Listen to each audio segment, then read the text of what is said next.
Savannah Spurlock is missing after a night out at the other bar. It's time to start caring. Welcome to Talking News. I do it just to make sure that we can get their face out there as many times as we can. Kelsey Barrett's body was never found. The community is still working together to try to locate Sarah Galloway. Good job, Tree. Okay guys, I got people working at my house, so forgive audio. Okay guys, so welcome to Talking News. Hit subscribe, hit the like button. Also, don't forget to hit the notification bell.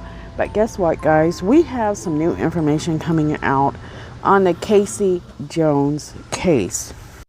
Okay guys, so this is the story on, like I mentioned, Casey Jones, Michaela, Preston, Cameron, and Ayanna. Casey Jones was married to Michael Jones. The two met at a veterinarian clinic. They worked together along with Michael Jones' at that time present wife, Sarah Jones. Turns out that Michael Jones ended up having an affair with Casey Jones, and they later married on, it was Halloween of 2017. They lived together in Summerfield presently anyways. They lived a few other places, but we're not going to cover that. You can refer to my older videos to see where they lived prior. But yeah, they lived in Summerfield, Florida, where they had 2 children together. Casey Jones had 2 other children with a man named Richard Bowers. What we're finding out right now is Richard Bowers was not really involved in the 2 oldest children's life. In fact, during the time that they were missing, what we're hearing at this time is that he was in Paris. So he didn't really check on the kids or have contact with the kids during the time that this was happening. And this went on for about 6 weeks.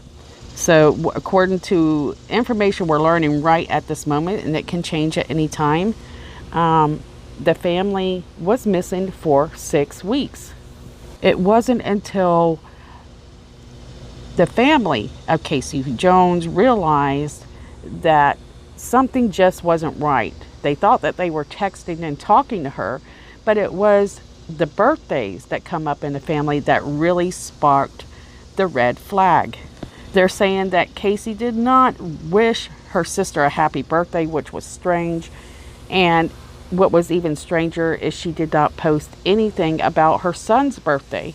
And that was the icing on the cake. What we're hearing is neighbors who live near the Summerfield home said they seen a U-Haul at their home. And that U-Haul would be there at the time the family went missing. What we're hearing also now is Michael Jones, the father of the 2 youngest children, and the suspect that has been arrested in the connection of the missing family, was staying with his first wife, Sarah Jones. What we're finding out is Sarah Jones moved from Vermont to Jacksonville, Florida, to be closer to Michael Jones. But Jacksonville News is talking with Sarah Jones right now, and I'm going to run that clip for you later.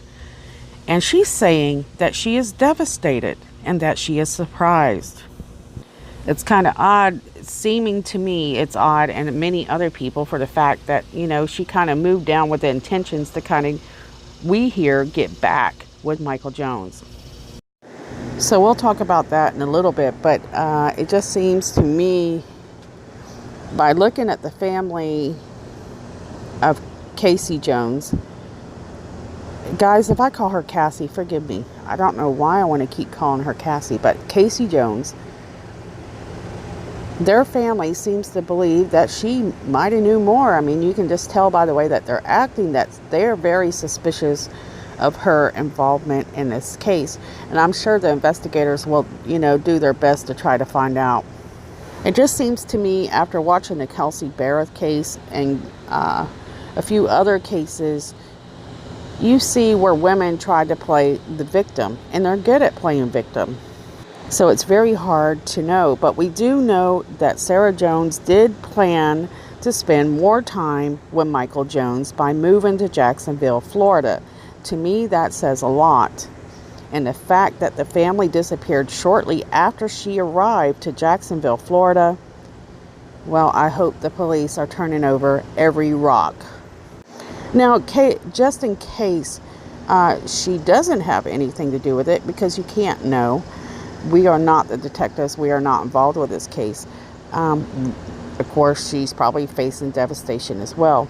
And like I said, the clip that I'm fixing to share says that, Michael was staying with her a few days before they found Casey and her children.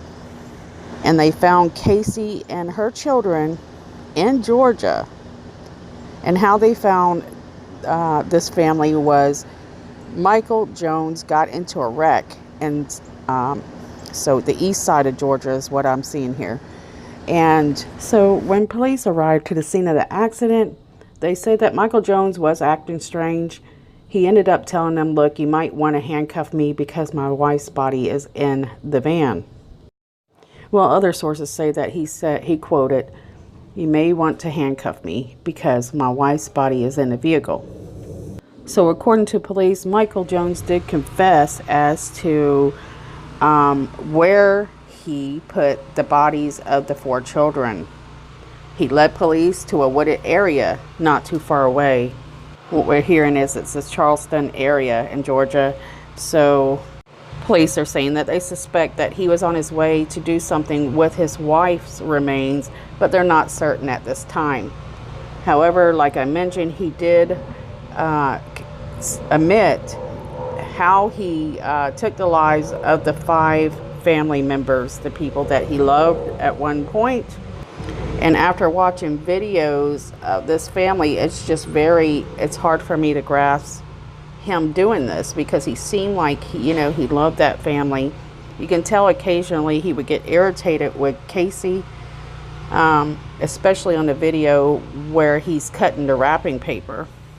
But everybody knows that social media, people like to make themselves look perfect. They don't want to go out there in social media and make their life not look enticing. So behind closed doors and when the cameras are off, we never know. Now, the 5 bodies remain in Georgia. They are, I believe it's in Savannah, Georgia. They are going through examination, autopsies, and forensic examinations. The family, they're by far not gotten through the hardest part of this. So the hardest part of this is finding out the information once these examinations are complete. And right now, the family is dealing with financial issues, and that reason is because you have people out there trying to profit off the deaths of these 5 individuals. So what I can tell right now is Richard Bauer is he's gonna get his 2 sons, and I guess he's gonna bury them in Georgia. And then you have Casey's mother, Nikki Jones, who thought that she was going to be burying all 5 of them, is finding out that she will only be burying 3 of them.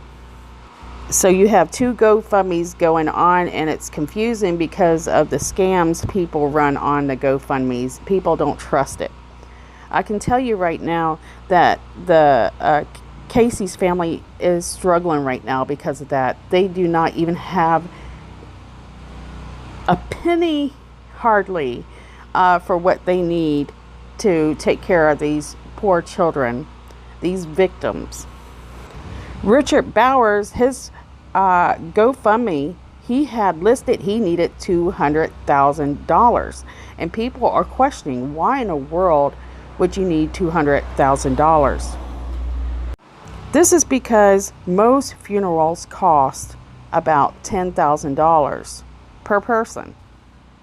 Granted, this does not include flying them back for the Casey Jones family, They have to fly their family members back from Georgia to Florida. They have to pay for that. That's what they're saying. Now, Casey Jones' family had $100,000 put up there as what their goal was. But they said the reason why they did that is they are not familiar with the GoFundMe and how it works. They weren't sure of the total of what this is going to cost the family, and they're not able to pay for it themselves, and they wanted to make sure that people could continue to donate. So they're finding out that people did not like that number, and so the donations quit coming in. The family has now lowered it down to $30,000 because they had a few people try to guide them and tell them, say, look, you know, people can still continue to donate over $30,000. You know, it doesn't, just because you have a goal of $30,000, it doesn't mean that it stops there. So the family has lowered the amount on their GoFundMe to $30,000. And I'm hoping that these children will not be buried properly because they have trust issues. You can't blame people for having trust issues, but let me tell you guys, we need to at least give them $30,000. If you run across that GoFundMe page for Casey Jones, please share it and talk to your friends, talk to your family, and let them know this family is in need. But with all the scams out there, people are afraid to donate. They really are. And let me tell you guys, some people, it seems to me that the Casey Jones family, they don't understand how the GoFundMe worked. So I'm not a professional at reading people, but I can say that they do need help. I hope media will help this family out, because the family more than obliged to give them interviews. So if you run a channel and you're watching this, or you're in the media, please help this family out. At least get them to $30,000. They need help to bury those children. Those children should not be neglected because of somebody's bad choices. Now, Sarah Jones, the first wife of Michael Jones, is speaking out to media, and she's playing victim. But she is giving us some insights of what is now coming to light now that they know the truth. In fact, she says that her son, she asked her son if he smelled anything funny in the van. And according to Sarah Jones, he said, well, I'm going to play the video, so I don't have the exact quote written because I plan to run that clip for you. But he said that he smelled something, you know, that smelled like a dead animal. Perhaps what he said they mentioned is a cat, and that Michael Jones told him that there was a dead cat, you know, at his house. So anyways, let me run this clip for you. Murder. This woman's ex-husband is the prime suspect. Thank God he is where he is. She says he stayed at her home just days before the bodies were discovered. But she says she never thought her children's lives were in danger. Never have I thought he was not a great dad. He's always been a great dad. Okay, so here they mentioned that she never felt like they were in danger, but she's saying he was always a great dad. So I don't see how that goes together. Sarah Jones sat down with Action News Jax today, hoping to clear the air and her name. Action News Jax Danny Bozzini is live in the newsroom. And Danny, she told you that Michael was at her home just hours before he was arrested for murder. I sat down with Sarah Jones for 30 minutes today as she described the days leading up to his arrest.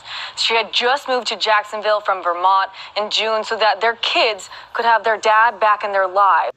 Okay, so if you were to have read her Facebook page, she mentioned that she was coming back to Florida and she was looking for a job, and she announced it publicly.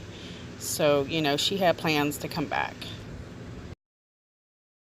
She was extremely emotional, but she did say he stayed with her for 2 weeks up until the morning deputies say he crashed his van in Georgia with Casey's body inside. So according to this, we can confirm my earlier videos where he was staying with her for 2 weeks while the family was missing. So at that time, we thought it was a rumor. We weren't positive, but we're hearing from the horse's mouth right now that Michael Jones did stay with her for 2 weeks. I never, ever would have thought this. On Sunday, September 15th, Sarah Jones says she got a call from Marion County Sheriff's Office. Detectives told her Casey and the 4 kids were missing. She says she asked him what was going on, and this is what she said he told her he was going to do. He said he was going to go take care of it. He was going to go to the sheriff's office. He was going to talk to them and figure out where his daughters were. And what did Casey do? Something she... So Sarah is aware that they're missing, and according to her, she says that he says to her that he's going to go take care of it. Take care of it's kind of an interesting choice of words. Take care of it is not really the words you would say are choice words that you would use for a family that you love. In fact, it sounds like an issue or a problem. In other words, the phrase take care of it definitely does not sound like something somebody that loves you very much would say. It sounds like he wants to get it out of their life. He didn't say, let me go see if I can find them. He says, let me go take care of it. All right, let's continue. And what did Casey do? Something she believed he was really going to do until another detective reached out. That's when it all started to sink in. So you never thought he was capable of something like this? Never. Now, one thing I want to mention is she is a true crime buff. So this makes me question if she knows the right things to say. Because in my opinion, she's saying that Michael told her that they were getting a divorce. But that was sudden. I think she could have... I think police will find that she was looking at Casey's social media and find out that that's not true. I think that detectives are going to find out a lot that's not true. But that's my opinion and analysis of what I'm seeing right now. Never. He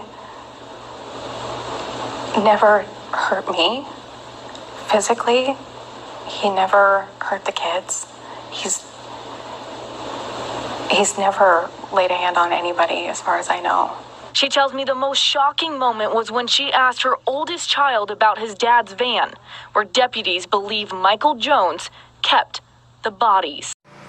So here she's saying that he's not a violent type person and that, you know, she's never heard of him ever hurting anybody.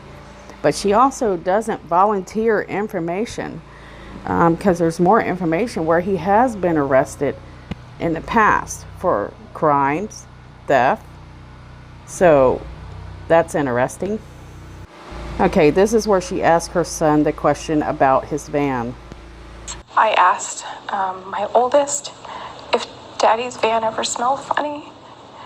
And he said, you know, Mom, Dad has a bunch of cats that live around his trailer, and he said he thinks there might be a dead cat in his car. A response that made her sick to her stomach. Now I know what he's capable of.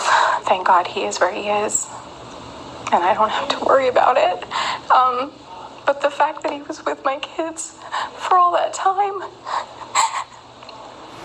That is heartbreaking to see her crying, you know, as if she's in disbelief. But with sources that I'm talking to, and of course, I don't know if this is true or not, she can say some pretty bad things. So, you know, she can be pretty hateful at times. That's what I'm hearing from witnesses I'm speaking to that know her. So, as you can imagine, I'm pretty confused between what I'm hearing and what I'm seeing right now. Because I have seen so many cases, especially with Kelsey Barrett, where, you know, the nurse involved with that, Crystal Lee Kinney, She knew about the murder the entire time and then played victim as if she was the victim and not Kelsey Barrett. And I just don't trust that Sarah Jones is telling 100% truth. I mean, she moved from Vermont to Jacksonville, Florida, with hopes to rekindle the love that Michael Jones and her had before Casey Jones stepped into the picture. It's a perfect recipe for disaster. All right, let's continue with the clip. Action News Jax reached out to the Marion County Sheriff's Office tonight. They say right now Sarah Jones is not a person of interest in the case. Deputies are still waiting on autopsies of Casey and the 4 kids before more charges can be brought against Michael Jones. Live in the newsroom, Danny Bozzini, Action News Jax. And if you want to hear Sarah's full revealing interview with Action News Jax, go to actionnewsjax.com. You can. Okay, guys, forgive me. I am switching environments back and forth because we have people working on a house today. But you heard them say, if you want to hear the full interview, you could go to actionjax.com.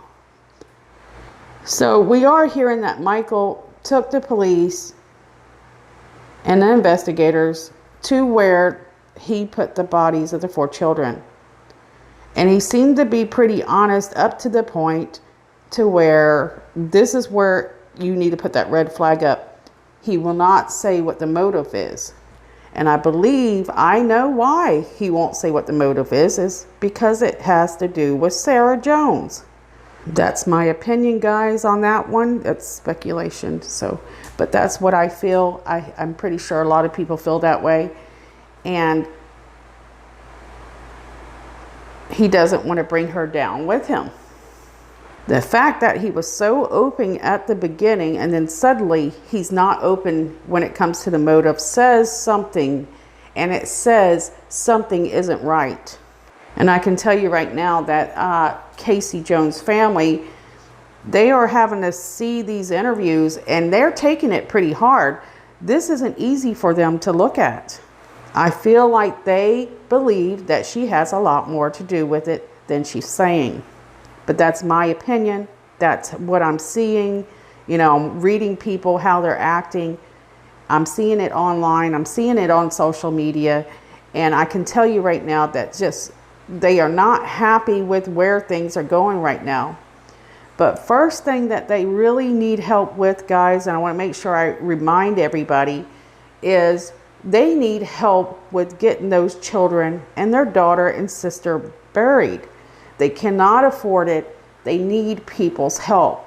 And let me tell you, right now, they're only right at $1,300. That isn't even close to enough to bury these victims. I understand people are leery about giving to GoFundMes, but the family wasn't going to do a GoFundMe, but they ended up realizing they were going to have to. You can also ask the family to send money directly to the funeral home if you're not comfortable with the GoFundMe. But I can tell you, the Richard Bowers GoFundMe for $200,000 for 2 boys is something you might want to question. I don't understand why he's asking for that much. Maybe there's something going on I don't know about, you don't know about, but I can tell you he's refusing to speak to media, which says a lot. So I want to make sure I ask you guys to please, if you can afford it, if it's only $1, please go to the GoFundMe for Casey Jones and her family and donate. Also, please make sure that you share that link. Tell people their story. Tell them that this family is facing devastation, a nightmare that no one ever wants to face in their lifetime. Now, I'm getting really into this case. I want to make sure that these kids do get buried.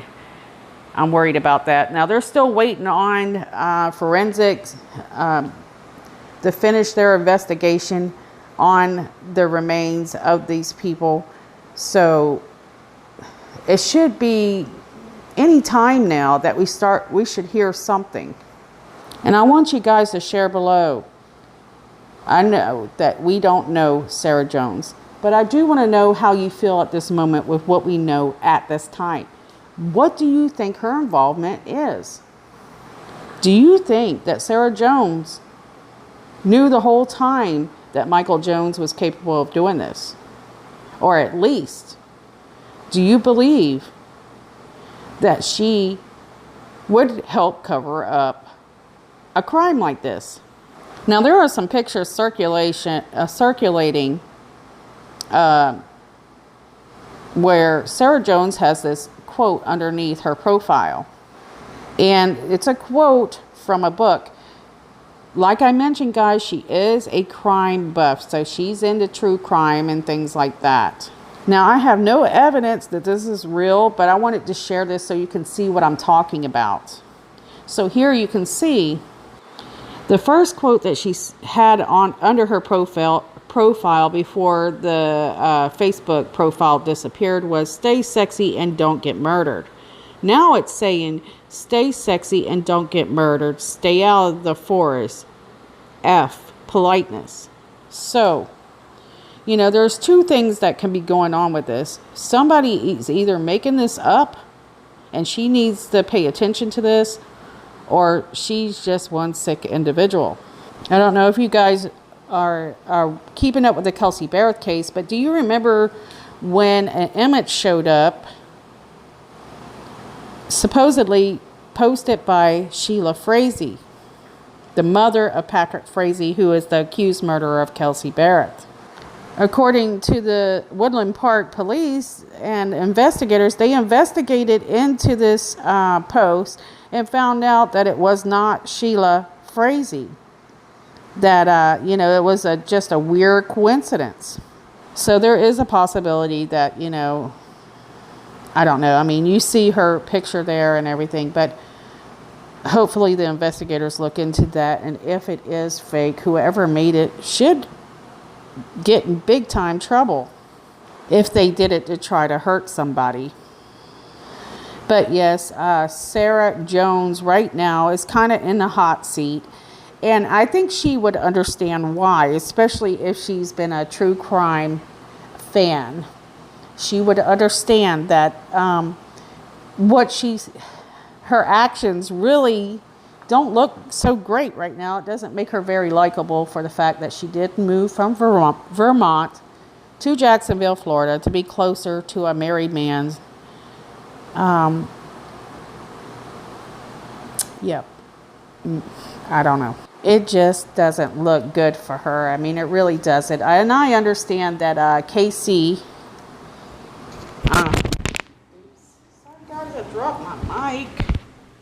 But anyways, I understand that she thinks that casei, you know, stole her man, which she did. Because casei knew that she was married.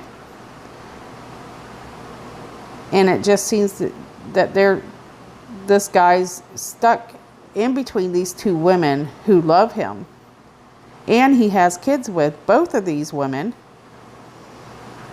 And the games end up costing more than just Michael Jones and his life, but 5 others who are not living and breathing now. But I can tell you, the world is so different today compared to yesterday, because it seems to me that people have more feelings for the people who hurt victims. And that is kind of scary to me. There's more sympathy, love for people who do wrong. And it shows in the movie theaters. We're seeing the villains. They're coming to spotlight. They're the people that, you know, the community love. And I really don't like this new world. I really don't. It's very difficult for everybody, especially people, good people. They're really having difficulty understanding what's going on in this world today.